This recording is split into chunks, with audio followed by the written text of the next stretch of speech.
welcome to Berkeley Unbound Virtual Conversations with the Bay Area Book Festival. I'm Marya Brennan, one of the directors of programs at National Novel Writing Month, or NaNoWriMo, and I'm going to be your moderator for a really fun discussion today called Unleash Your Creative Superpowers with National Novel Writing Month.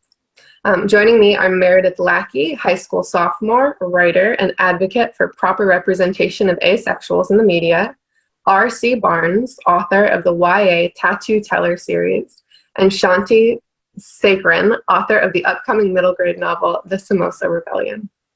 Thank you everyone for being here, and I'm really excited to have a conversation with three amazing authors. I haven't really gotten to talk to any of you, some of you in a long time, so I'm excited to hear. And so the goals for this conversation.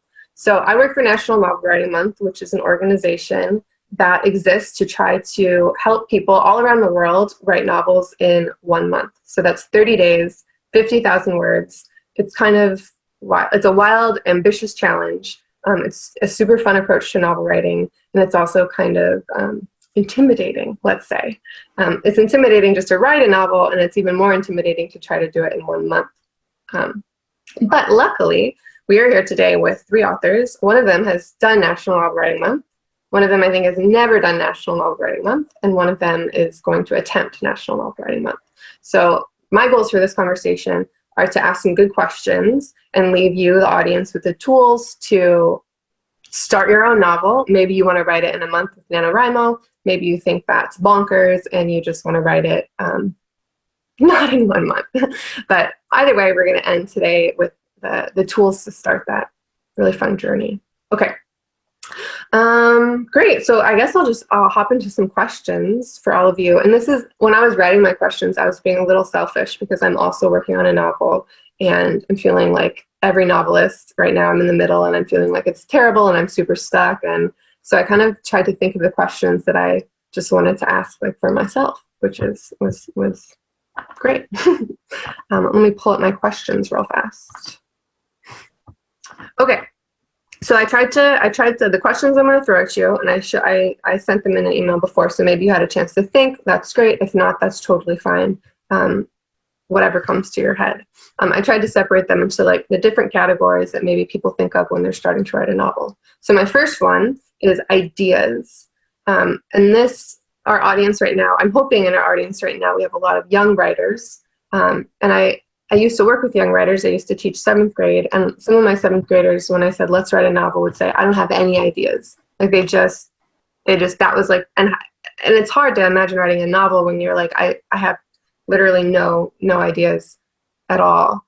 So I was wondering if you had any advice for coming up with ideas. When you think, picturing like a 7th grader, or actually anyone, you could be 80 years old and feel like you don't have any ideas. And then my second part of that question, so coming up with ideas, and then my second part of that question is, how do you know when you have an idea so I'm a vegetarian, so I don't say meaty, I say beanie. I'm trying to get it to catch on. So how do you know when you have an idea that's beanie enough to support a whole novel? I'll call on someone. Also, I used to be a teacher. This is very natural. Robin, how do you come up with ideas? I'm one of those people where my mind just gets peppered with ideas. And so I'm very character driven. So I usually come up with a person. And as I'm developing an idea, I come up with a person who I think is intriguing, who I kind of go, this is an interesting type of individual. And then I kind of want to figure out what will they hate? What is the thing that's like the opposite of them? And then I put that in their life. I create the conflict. And then as the story grows with the character, I continue. It's like having a little pile of rocks and just throwing a rock at them and just throwing problems at them. Building and building. And, this is in addition to other things when you're book writing, but I really start with the character. And did so with my first, with my character in the Tattoo Teller series. She's a character. And I think it's really apparent when people read the book that she is the driving engine in the series. I mean, the series came to life because I came up with this girl. So that's it. Thank you. Shanthi, do you also start with characters, or how do you come up with the very first germ of an idea? I don't start so much with characters. I start differently every time, but it always comes down to something that I really care about.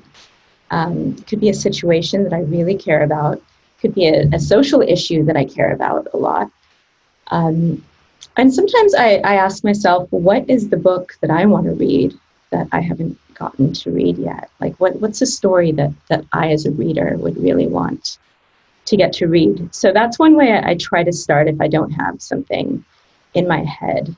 But it's also important, I think, to remember that you don't have to have a huge idea. You don't have to have like your ultimate idea to start something. So like with the Samosa Rebellion, which is the book I'm putting out next fall, I started with the idea of a boy and his grandmother. His grandmother comes to live with them, and that's what it started with. And then it grew into something much bigger as I wrote it. Thank you. Meredith, you are in fact in high school. You probably have very clear memories of 7th grade, which is, I'm just picturing 7th grade because that's the grade that I taught. So how do you do it? You've written, I saw in your bio, I was like, she wrote so many novels. How old is she? So it seems like you have a lot of ideas. Well, how do you I'm very much in the mindset that I think any idea can be a good idea if executed correctly. So you could have an idea in there that you think that would absolutely never make a good book, but if you work at it long enough, you're going to find that it could make the best book you could possibly write. And the other thing, at least that I found, is that you shouldn't be scared to, if you think you're ripping something off, at the beginning, don't be scared to rip it off, because as you keep going, you're going to build upon that idea and make it more original.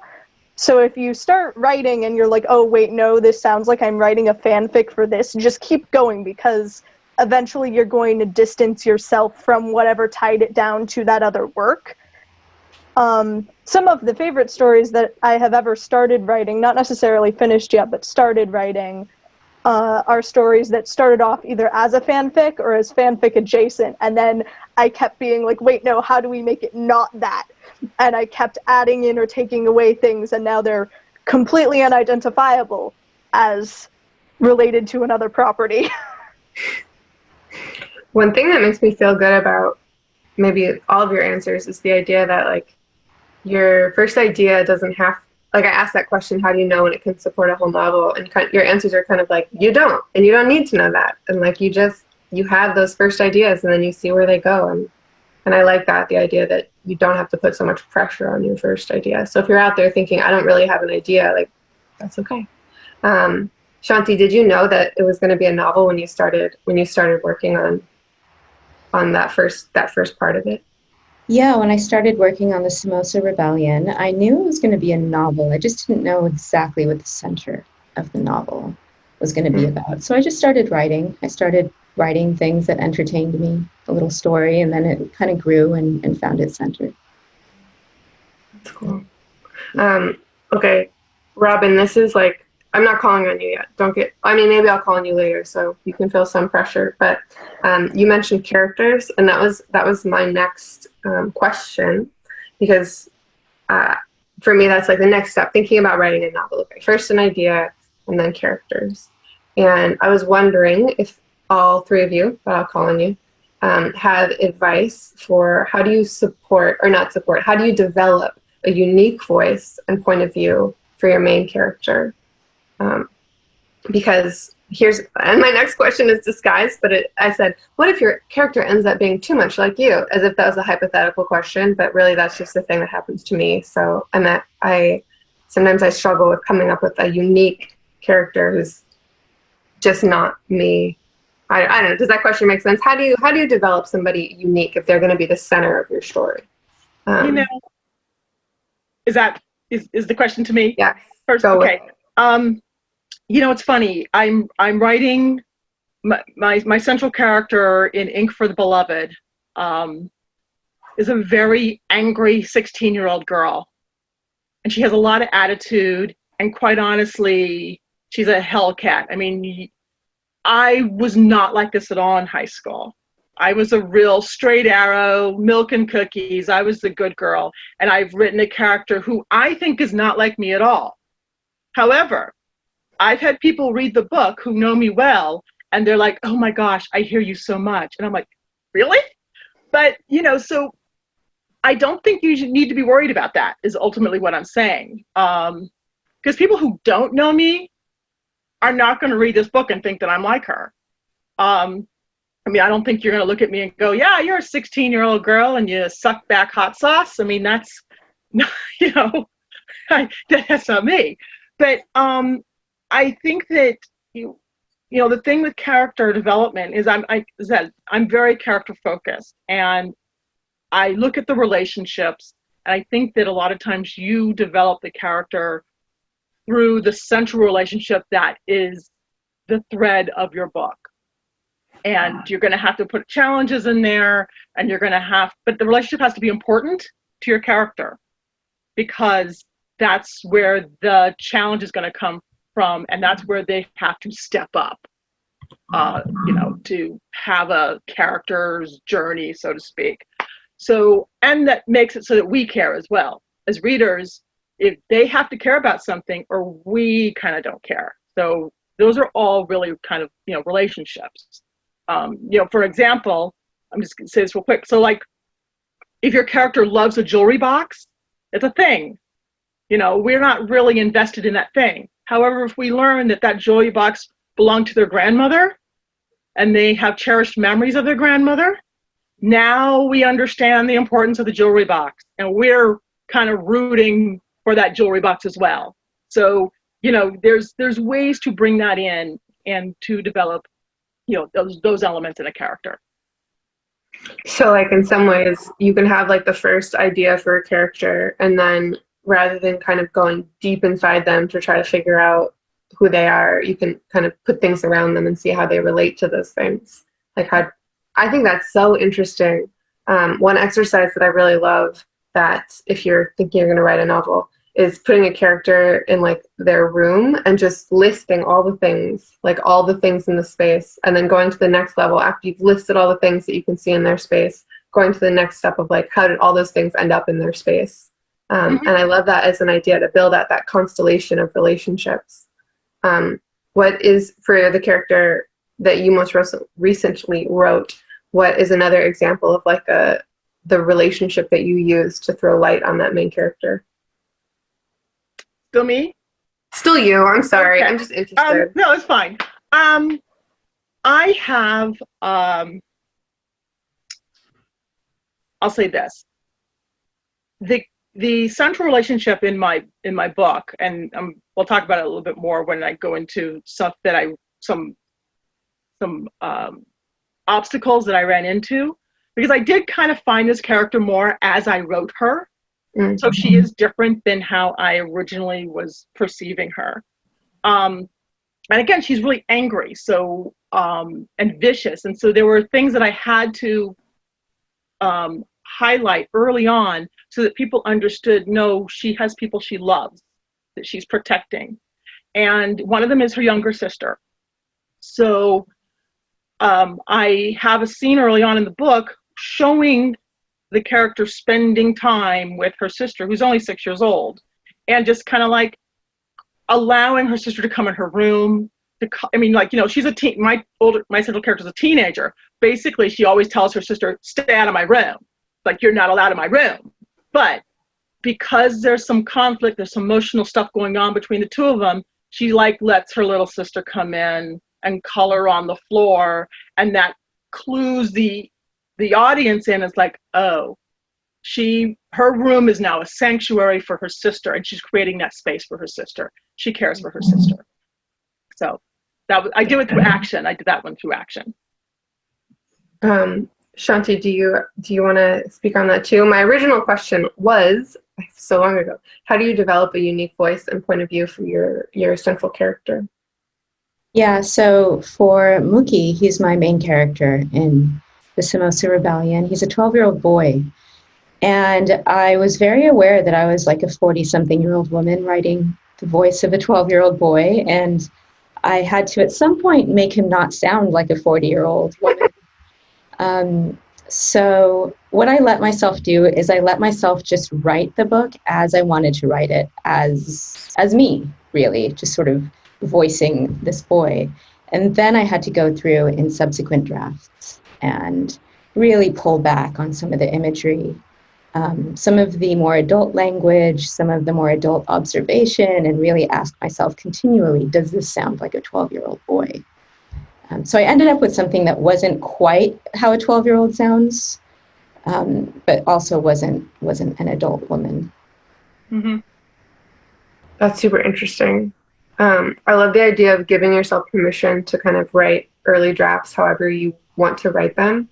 Like being like, okay, this boy sounds like me, but that's fine. And getting to a place later where you can make those smaller revisions. That's yeah, I mean, for me, so much of writing is an exercise in keeping myself interested and keeping myself dedicated to the task.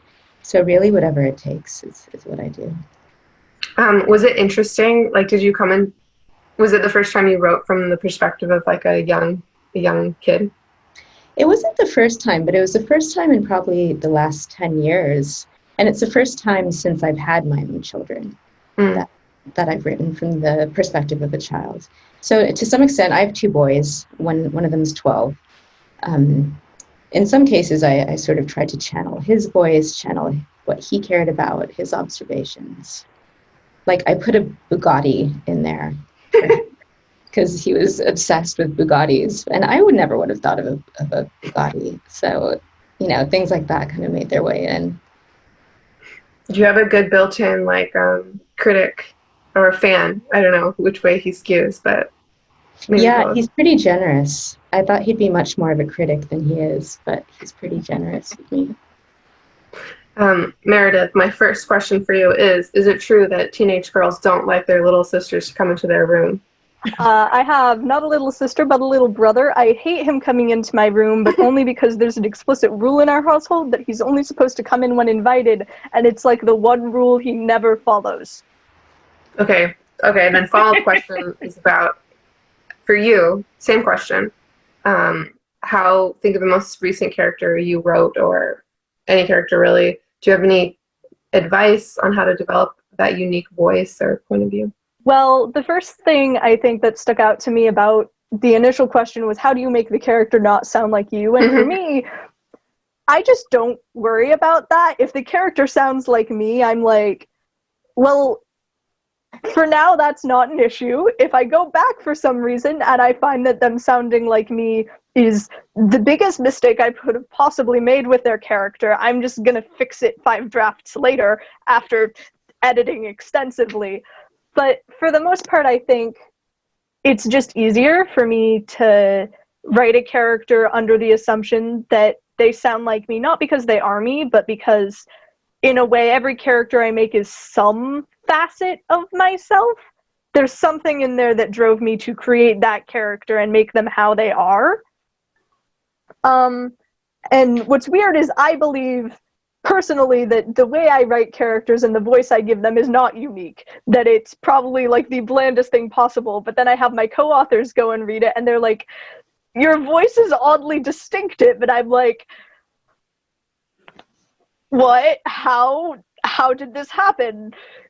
So I think it's also important to remember that it's impossible kind of to make a character ununique because every person is unique and the way they're going to write them is unique to them. I like that. It's also just like a good thing to remember for yourself in general, maybe. Like, it's easy to think of yourself as boring. Yeah. You know yourself. The other day I actually did an exercise for myself where there's a character in the book I'm co-writing where she is written by a writer that's at a much lower skill level than me and my other co-author. So we were like, okay, we're going to go through and each of us is going to try and rewrite her chapters in our voices and see if we can find a way to make her sound still like that character, but like a more refined version of how she was written. And I went through and it took me like 3 or 4 drafts to get it right. But by the time I did, and she no longer sounded like my character, but like this other character, just written more refined, it felt both very rewarding, and the person that I was revising for was really impressed with what I did, even though it was really just me rewriting something a bunch. That's a theme I'm going to pull from this conversation so far. We've only been talking maybe 20 minutes, but it's a very NaNoWriMo theme. I mean, NaNoWriMo can't like take credit for it, but the idea that like your first draft is just a draft and that you have to get something down and that nothing, like it's not going to be the thing that anybody reads. It's not going to be the thing that's perfect. Like you have to rewrite that over and over and over again, which is kind of hard to realize when you're first starting out. I think you want everything to be perfect, but it can't be perfect the first, like it just cannot. I've never met anyone who wrote anything perfect the first time. I always think it's perfect sometimes. Like I'll write it, I'm like, this is perfect, I'm gonna send it in, and then I read it the next morning and I'm like, oops, it's not very good, but it will get better. Okay, speaking of NaNoWriMo, at NaNoWriMo we have these words: planner, pantser, and plancer. I don't know if you know them. So a planner is someone who like takes lots of notes and makes massive outlines before they start writing and has like a checklist of every single thing that's going to happen. Pantser is someone who writes by the seat of their pants. And so they come into November first with maybe just like a vague idea, but like no clear idea about how their story is going to flow. And then a plancer is someone who kind of is in the middle. And so my question for you is not if you're, well, maybe you can also answer if you're a planner, a pantser, or plancer. But my question for you is, what kind of plotting method or outlining method did you use for your most recent novels? And do you do the same thing for each book? Do you shift around? Basically, if you have kind of secrets or tips into how you structure, you know, how you plan out your novel from the beginning. If you do that, maybe you're a pantser and you don't do that at all. I'm going to mix it up. Meredith, can I call on you first? Okay. For me, I very much like to plan out some things and completely ignore planning other things. So for me, I tend to have extensive notes on the world building and like, what is the currency? Where do they farm the cows? That sort of thing. And then completely wing it when it comes to some other aspects. I'm like, oh, I need a character for this, and they're gonna be for this one chapter, and we aren't gonna see them again except maybe a cameo, and then they are part of the main cast 20 chapters later, and I don't know how it happened, but it's a good thing. But if I am gonna do any planning in terms of plot and characters, I tend to just know how I want it to end. And I feel like the few times that I have not known how I wanted a story to end were the times it went completely off the rails and became uneditable. It was just such a mess, and it was one thing happening after another, and none of them were connected in any way. So many plot beats, horrible pacing, but if I know where it's ending, that helps, and then I can sort of think like, okay, how are the characters going to do these things to get to that end goal? And sometimes I have like a bunch of beats planned out, and other times I'm like, there just needs to be this one event in the middle, and the areas between the beginning, the middle, and the ending, anything could happen. I just went on a road trip, and I'm thinking you're the person who maybe knows the end destination for your road trip, but you don't really have any idea of how you're going to get, you just know you're going to get there eventually. Yep. Which is kind of the way to be. I also wrote down a quote from you. Where do they farm the cows? Which is Where do they farm the cows? Remember. One very specific place. Nowhere else. They come from that one place. They have a monopoly on. It's super, I love seeing like the insides of people's brains, and I think asking questions about how you structure a novel is an interesting way to see that. Shanthi, do you have a specific plotting method or way you approach? Yeah. So I do it a little differently every time, but my tendency is to not plan very much. I kind of just start writing, and I'll have an end in mind, which could really very well change. And I find that halfway through, that's when I need to actually sit down and figure out, okay, what's going to happen? How am I going to get myself to this end? But until then, I just go and write what interests me, and not always in order. And often what I do once I have a full draft is I go back and then I really outline and plot out, like, scene by scene, what I actually have. And then I start to manipulate and plan. You said you write out of order sometimes? Mm-hmm. Yeah, for not so much the Samosa Rebellion, but my last adult novel, Lucky Boy. I kind of just wrote that in little scenes according to what interested me. I had a general structure in mind, but it was kind of day by day, like, what do I want to write about today? What's sort of grabbing me today? I let myself do that, and then I sort of shuffled. And there's so much shuffling for so many years that if I had planned it, it wouldn't have mattered anyway. So, do you feel like that? Like, do you feel like you get more interesting scenes, or more like when you let yourself? This is me again asking like a very selfish question for myself, because I used to try to write out of order, and then I could never bring it together. Like, I could never find the threads. And so this novel I'm writing now, I kind of did all that in the beginning, where I dreamt up different scenes, and then I kind of tried to order them, and now I'm trying to write through them. But in some ways I feel like a little bit like I'm plotting, like not plotting, plotting. Like I wake up and I'm like, okay, the next thing I'm doing. Like, it's like I'm marching instead of having a really exciting time. So how did that, because you kind of, how did that go for you? Like, yeah, when I was writing out of order, when I was writing Lucky Boy, it was a process of getting to know my characters. So I would discover things about them that never ended up in the book, but I would know, how person A met person B. I'd know sort of their history. And I learned a lot about who they were as people in that way. But then I feel like I had more mental space when I was doing that. With my last book, I really just sort of stuck to my chronological order and wrote very simply, and just, I think something that you do when you write for children is you just want a good story. You kind of lose all the fluff and background noise that you get with adult novels. And with kids, for kids, you just want to tell a good story with great characters, and lots of stuff happens. So that's what I was trying to do with my last book. And so for that, I stayed more in order.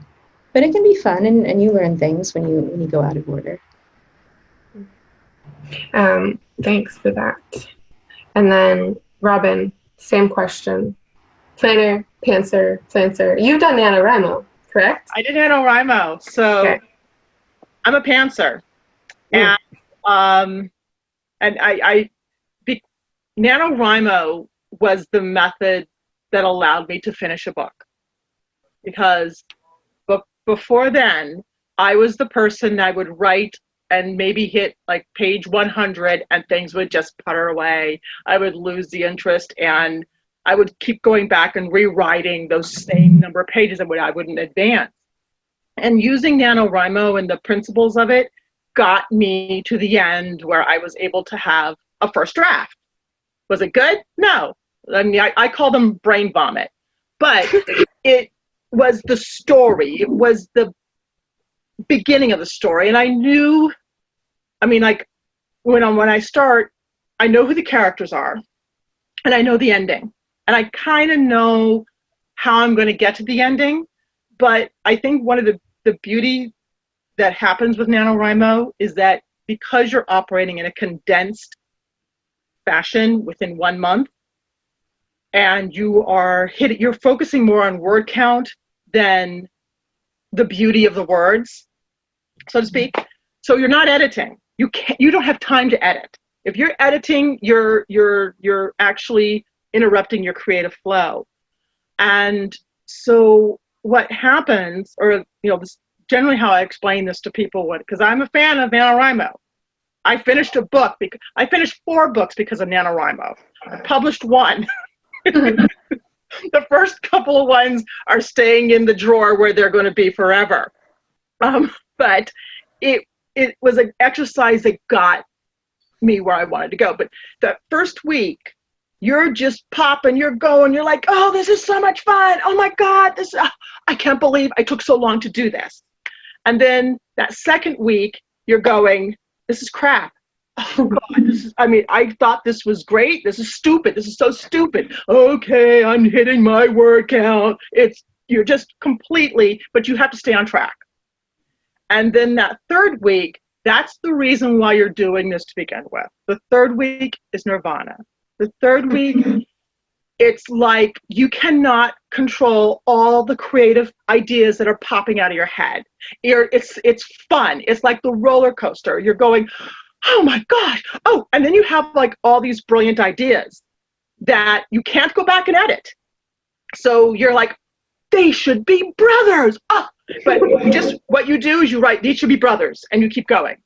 But it's a ride. And then the fourth week, you're like, I got to get this done. It's like you're aiming for that finish line, but now you see a finish line, so it's very much that race mentality. So now, having said this, my book's a mystery, and I don't write in order.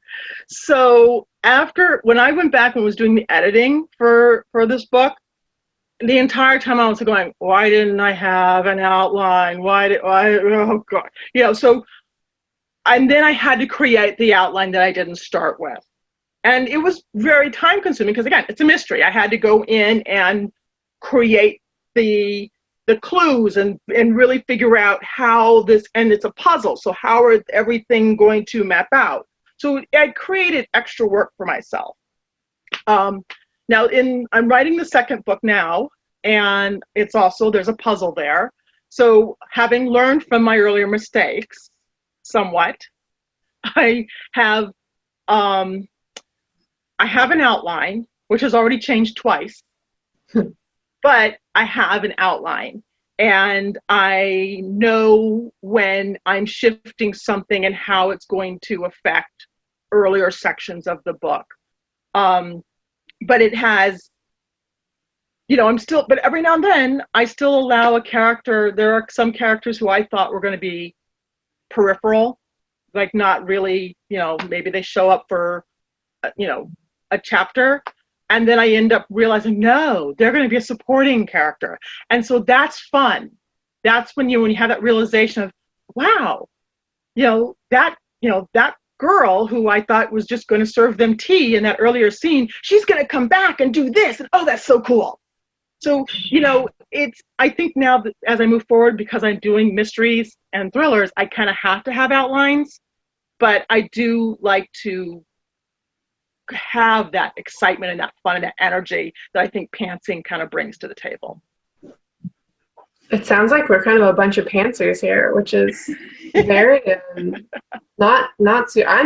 can't pants. I've learned that. Like I need a more clear idea about where I'm going. But I liked how you described kind of when you give yourself permission to just come up with a bunch of wild ideas for 2 weeks. Like it's like a muscle that gets really strong, and you can just keep doing that, which is one reason I really like NaNoWriMo. Right. Okay.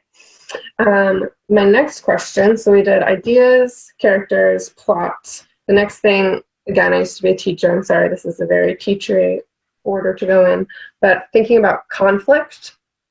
And I'm not thinking about kind of the big conflict, because I'm imagining maybe our viewers have already been told things like have a character and they should want something, and maybe they go on a journey to get it and they change in some way. And again, this is a selfish question because I'm in the middle of my novel right now. How do you keep that tension growing and building in the middle of your novel when that main conflict and that main, oh my gosh, what's the word? Climax at the end still seems kind of very far away. And I would love if you had tips or advice on that, because I know that's a place where I've seen people struggle too. I keep calling on people, so I can keep doing it. Let's see. We did, Shanthi, you haven't gone first yet. Shall I call on you? Sure. Yeah, go for it. So with conflict is tough because it's so steeped in character, and you don't always know your characters until, the end of a draft sometimes. So with character conflict, keeping that really good and tense in the middle of the novel, sometimes I don't nail it. Sometimes I don't do it. And I have to go back in a later draft and sort of sharpen my characters and get them to conflict more. But one sort of principle that I always go back to is character counterpoint. And this is the idea that if you have a character and you pair them with another character, you don't want that to be a benign or neutral pairing. You want them to really clash or spark positively or negatively in any way that you can make them do that. And it could be circumstantial, it could be sort of the situation you put them in, it could just be their personalities.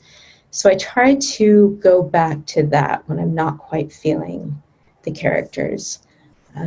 But having said that, I think the middle of a novel is a lot about story and plot, and sometimes characters get lost in that. So I would say don't hold yourself to too high a bar with that. You'll figure it out. You'll figure it out, and you'll go back and you'll get your characters to spark. I like that because it reminds me of what Robin said in the beginning about how you can kind of develop that main character based on, the quality of their relationships with other characters. And it seems like that is also a source of tension that's sparking. Mm-hmm. Speaking of Robin, do you have any advice for that middle? Well, I absolutely agree with what Shanthi said. It's, I kind of go back to like the throwing rocks thing at my characters. It's,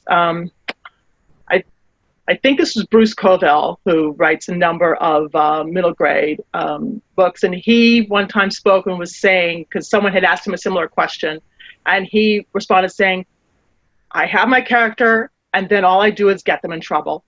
And then I get them in trouble.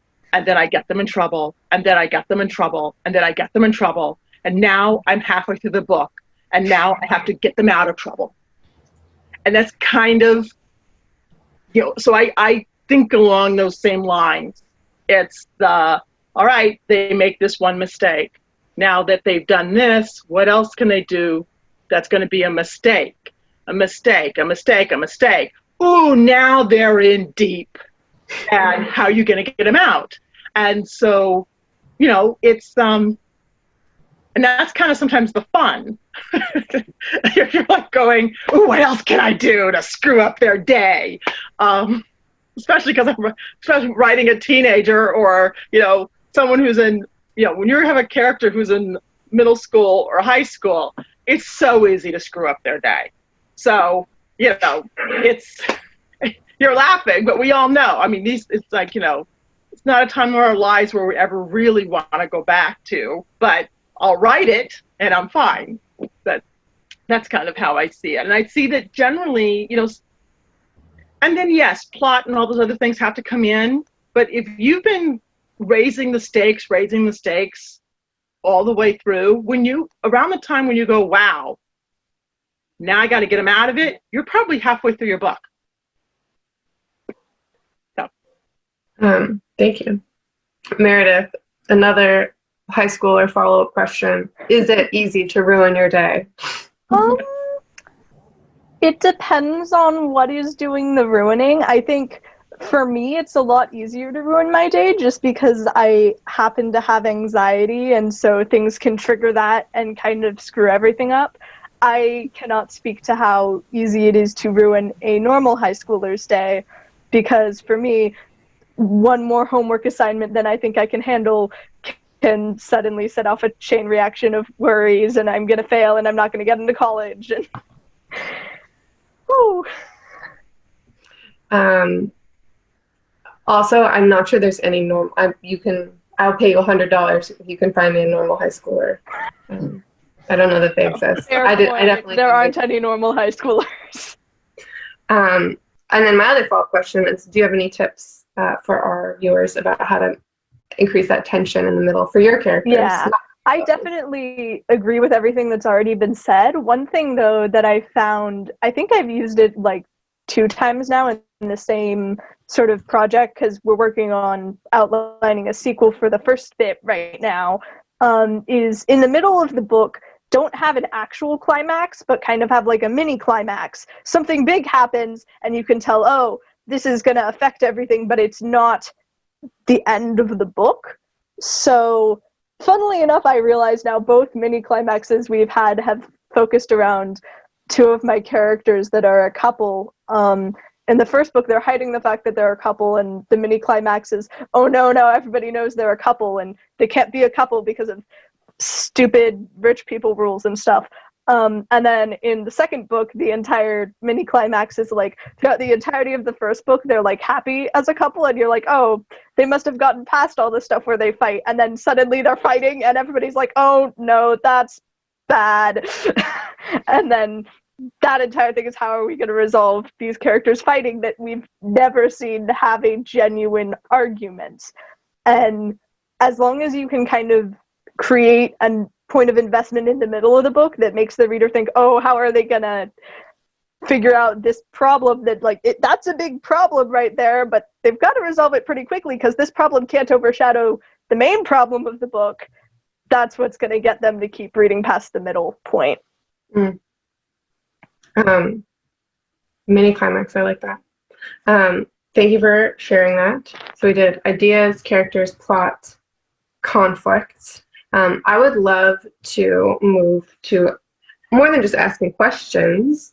I know that I asked a couple of you if you could actually show us, we've been talking about our process, and I would love to, again, throw back to elementary school, kind of show and tell. If we could see that process, because I feel like when I read an author's book, I'm always just blown away by how professional it is and how amazing it is, and I don't actually get to see that all those drafts that we've been talking about. You don't see that in the finished novel.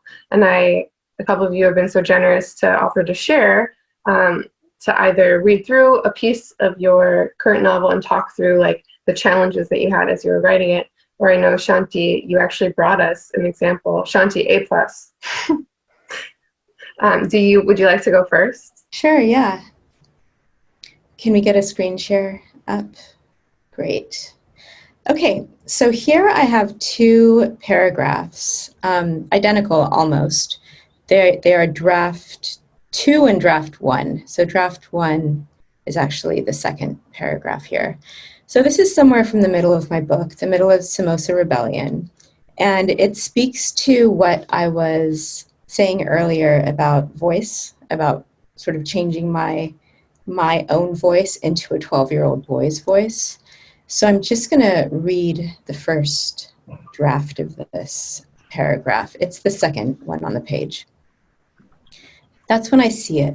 The Shadlers move through this world like sailboats over the sea, smoothly, beautifully, sure that they belong, oblivious to the galaxies that swirl below the surface, that tremble in their undertow.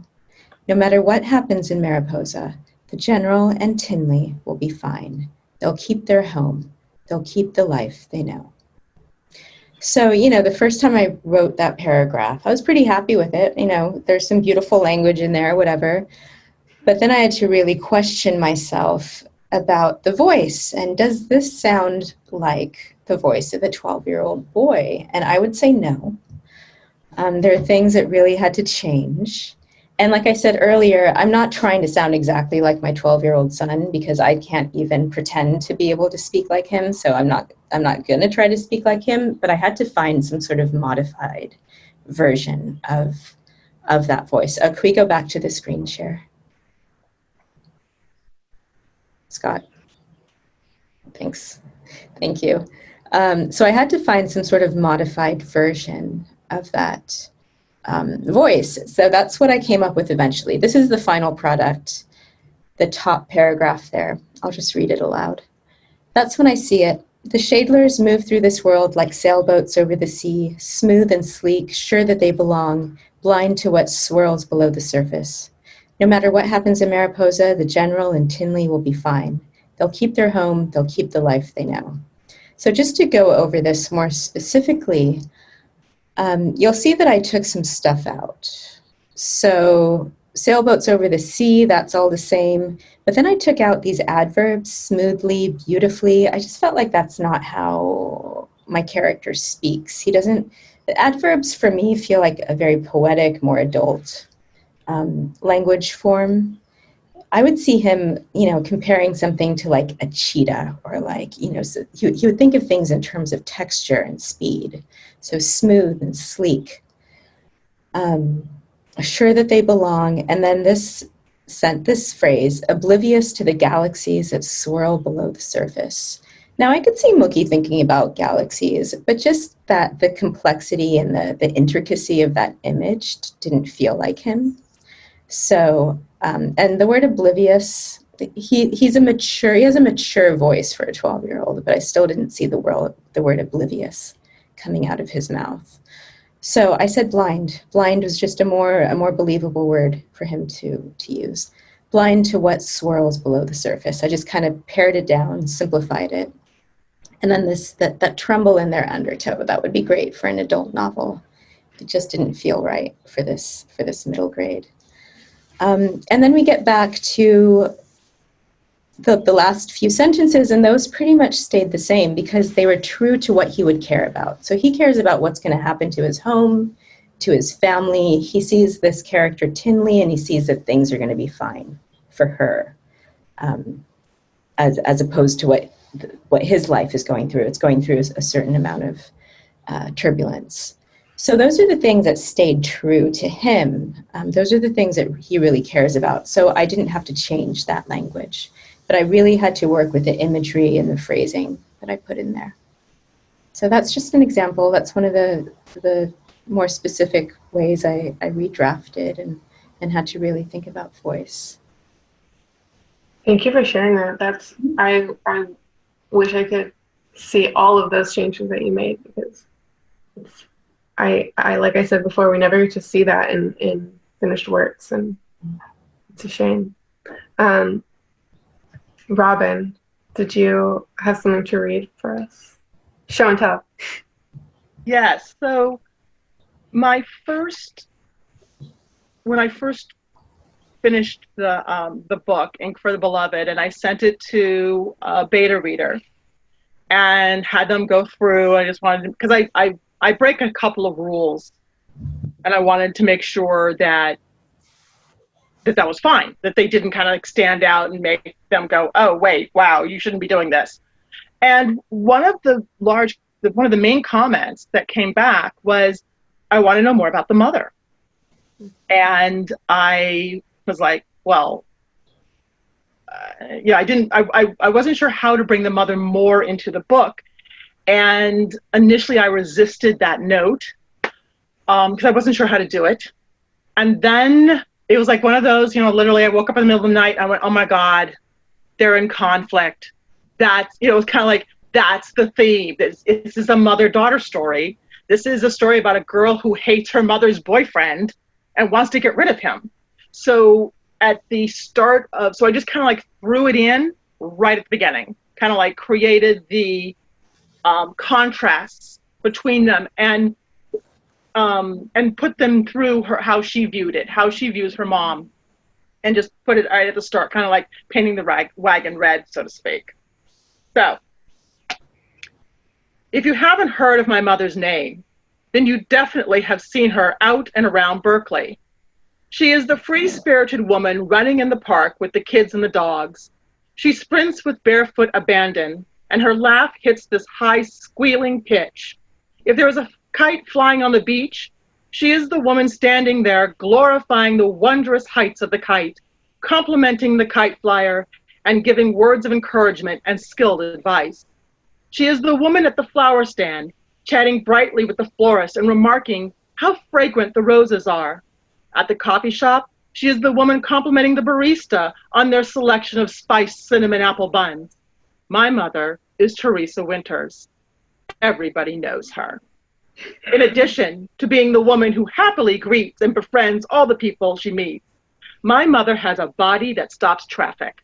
Yes, I said that. And it's true.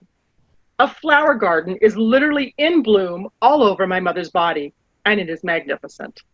The tattoos are an artistic accomplishment, and my mother displays them by wearing clothes that show off the ink. Her usual attire is a thin strap dress in a solid color. This outfit makes it literally appear as if flowers are sprouting from the fabric and moving up across her body.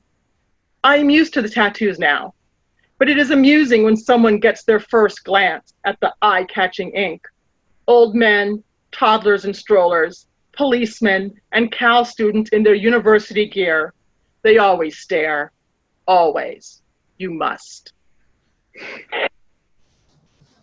And so that wasn't there, like you didn't have that in your early drafts? No. I introduced the conflict in a different way, but I didn't really have her talk about her mother. And I just made it more about them. And it created a more, I think, universal appeal to the story. I mean, and it's something that I've had people comment later on going, because her mother is a complicated character. She's a woman who demands attention. And I was thinking, well, what is it like to be her daughter? What is it like to be the daughter of somebody who demands attention and you don't look like her? So it's like the mom is first and foremost, she's center stage, and then she has this daughter who's kind of in the shadows. Plus her daughter's biracial. So that adds a racial element to the story without declaring that it's a racial element in the story. I mean, but this is Berkeley. This is very much a book centered in Berkeley and with Berkeley ideals and Berkeley viewpoints, which this girl challenges constantly because she's 16 years old and she has an opinion about everything. Thank you for sharing those things. I could go on talking about what your novel was and what it's becoming and what it became, kind of, and how you did it for hours and hours. I think we're almost out of time. Before we closed, I was wondering if any of you would like to share any final thoughts, or the other thing I was hoping you could share is we might have some viewers who are feeling, amped up, ready to write a novel. Maybe they didn't think they could do it before they listened to this panel, and now they're feeling like they can. And so I wondered if we could leave them with a prompt or an exercise to try when we say goodbye. So I can start. One prompt that I really like that I actually stole from someone. I think all writers are thieves, right? So like I think I stole this one from, oh my gosh, I can't remember, but I definitely stole it. And it was the idea of sending I think it's Jasmine Guillory. I think it's who wrote many books, but she, including the wedding, oh my gosh, I'm blanking. Anyway, she's great. You know her, yes? Yeah. She's Berkeley too. What's the name? What can you help me out with the name of the book? I think it's The Wedding Date. Yes, The Wedding Date. And there's a whole series, and I haven't read them all yet, but they all come out. Anyway, she gave this prompt that was about sending your character, so maybe your main character or any of your characters, to a party.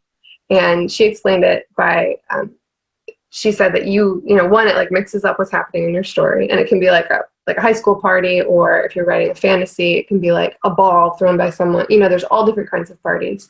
And when you throw all your characters in a party, you start to see right away all these different quirks and ways that they react to that place and what's happening. So maybe your character, is a wallflower and panics, or maybe your character goes straight to the food table, or maybe your character, wants to be the center of attention. So my prompt for you, all of you watching, is send your characters to a party and see what happens. I guess I can call on people. Shanthi. Yeah. You have a prompt that you'd like to do. This is one I used with my students a lot. So I just picked a lemon from the tree outside my door there. And this is a prompt that kind of helps you deal with your language when you feel like your language is getting kind of stale and boring.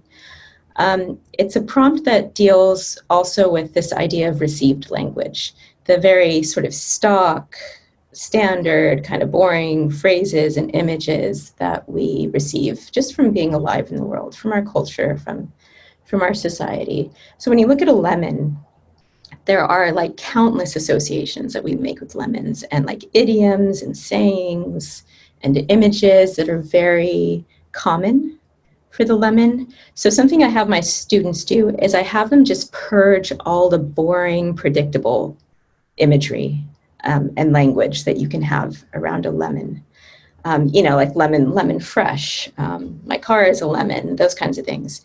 And then for round 2, I have them get beyond the standard stuff, and I have them write down the strangest, weirdest things they could possibly come up with for this lemon, and also the most minute observation. What makes this lemon unique? It has weird bruising here.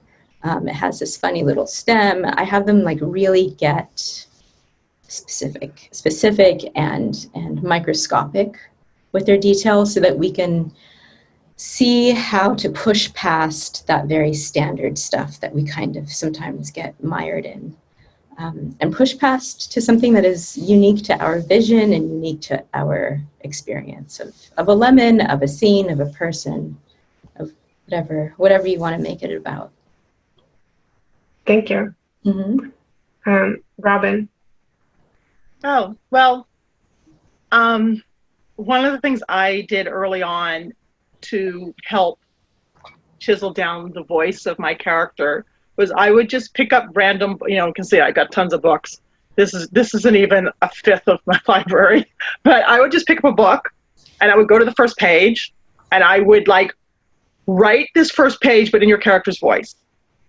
So it would be anything. I mean, it could be a cooking thing and I would like that recipe. Okay, I have to write the peach pie recipe, but I have to write it like Bess. That's the name of my character. Or, fantasy. It could be Orson Scott Card book. Whatever the book is, I would just choose a couple, write just those first couple of paragraphs, but write it in their voice. And it was kind of fun because, it was and silly, but I really started finding ways that she would express it. And then I would kind of go into trying some of my other characters and go, okay, now how is it different if her friend Joni writes it? How is it different if her mother writes it? And that was a way that I found their voices. That's really cool. Definitely going to do that. / steal it, maybe. Meredith, did you have a prompt that you like to use? I feel like this is kind of the easy way out since I'm such an avid world builder, but what I just thought of, it really relates back to the setting. And the thing I'm going to use an example for this, I think, if kids my age are they watch a certain show, they will immediately recognize that this is still in the very early stages where it sounds like a ripoff. But the world, people started getting, magical or superpowers recently. And I'm setting this in America. And so what I started doing was I sort of just started thinking, how would this change the dynamic within this country today? And where that eventually led me to is the South, the Bible Belt. They have completely outlawed the use of these powers. They think, like they're satanic or whatever. And there is a very big conflict between people that for whatever reason don't have powers and they're trying to outlaw them, and people who believe that their right to use their power is inherently part of the Second Amendment, and that by saying that you can't use them, they're oppressed. And I initially had an entirely different plan for what to do with this setting, but now I'm like, I want to focus on that conflict. And then I was like, okay, how can I make a character that's built into that conflict? So I made a character that literally has a power that basically turns them into a demon, which is obviously the worst possible power you could have in a setting like that. And, I just run from a simple idea and I build off of it more and more and more until I get to a spot where I'm like, that's the story. That right there. So your prompt My prompt is essentially take what seems like a simple idea and build off of it until it is way bigger than you thought it should be. So like just start with a question, magic in America, and keep extrapolating to see. Yeah, even if it's something way more mundane than like, oh, America suddenly has magic in half its population. Even if it's just a tiny change, like what if all of the water in the world flowed uphill? I can tell I feel like you could keep doing the what ifs like forever and ever, which is super fun. And that's actually a really interesting, just like a what if question, changing one thing is a really interesting. I've definitely written a novel that was based on a what if. Well, not a novel, a story based on a what if question. Also, if you're gonna try NaNoWriMo, right, this season? I am trying to. Right now I have 2 projects and I'm kind of deciding which one I want to go for, because one is something that I would do completely alone and I know how it's going to end, and I've bounced the idea off of people, and I feel like half of the people I've bounced it off really like the ending and the other half find it incredibly unsatisfying because they didn't know it was coming. And the other one would be another collaborative project, which I think might be easier to do, assuming my collaborators actually do their part of the project and aren't constantly fighting with each other. Well, however it goes, I wanted to say good luck, and also good luck to anyone out there who's going to take on the NaNoWriMo challenge or just write a novel in, 3 months or 1 year or 5-year challenge, because however you do it, it's going to be fun and life-changing. I also want to say thank you again to Robin and Shanthi and Meredith for joining us. At the end of this talk, there's going to be a link where you can go to sign up to join writers from all over the world for the NaNoWriMo challenge. So like I said, if you're interested, find that link. And also links to our panelists' books, which is super exciting. I am Marya Brennan, one of the directors of programs at NaNoWriMo, and you've been watching the Bay Area Book Festival's Berkeley Unbound. Thank you again.